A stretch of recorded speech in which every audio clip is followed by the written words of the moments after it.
What if Adam was not the beginning of the story? What if before Eden, before dust and breath, before humanity ever opened its eyes, there were already witnesses?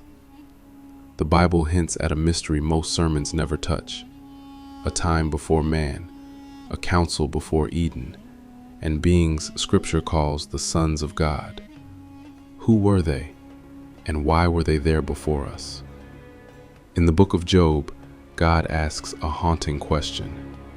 Where were you when I laid the foundations of the earth, when the morning stars sang together, and all the sons of God shouted for joy?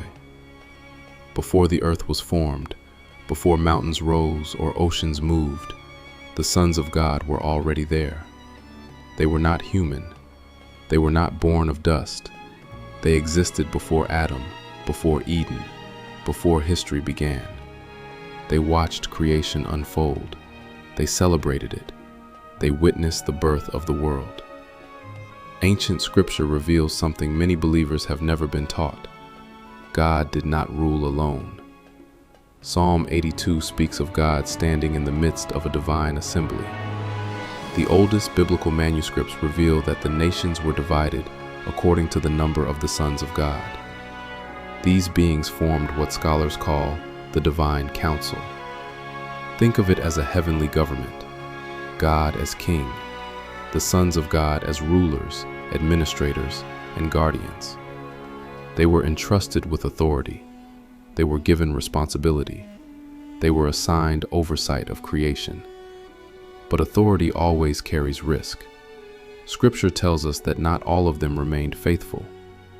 Genesis records a shocking moment when the sons of God saw the daughters of men and took them as wives. This was not romance.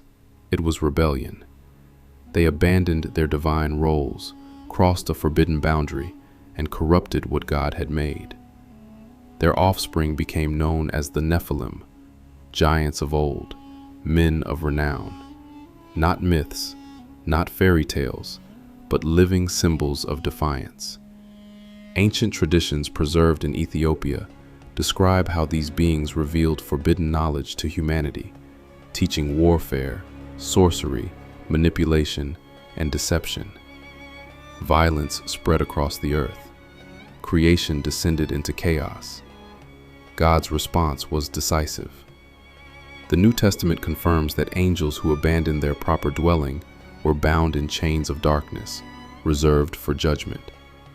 These were not forgiven. They were restrained. Their rebellion was unique because they corrupted not only souls, but flesh itself. The flood was not merely a judgment on humanity.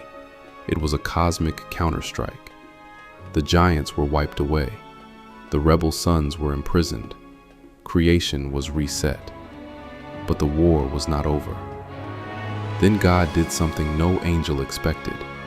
He formed a new being from dust, weak, mortal, dependent. Humanity was not an accident. We were strategy. While angels fell through pride, humans were designed for humility. Psalm 8 tells us we were made a little lower than the heavenly beings, yet crowned with glory and honor. We were created to inherit what the rebels lost, and this plan reached its climax in one man. Hebrews asks, to which of the angels did God ever say, "You are my son"? The answer is none. Jesus is not a created son. He is the eternal Son. The sons of God failed, but the Son of God succeeded. Through him, humanity is restored. Through him, dust is enthroned. Through him, fallen powers are defeated. Scripture declares that those who overcome will sit with him on his throne. The seats once held by rebellious sons are now promised to redeemed humanity. So who were the sons of God before Adam? They were witnesses, they were rulers, and they were a warning. Because the story of the Bible is not only about sin and salvation, it is about a cosmic war and humanity's unexpected role in it. You were not created for insignificance. You were created to rule under God. And the war that began before Eden is still echoing today.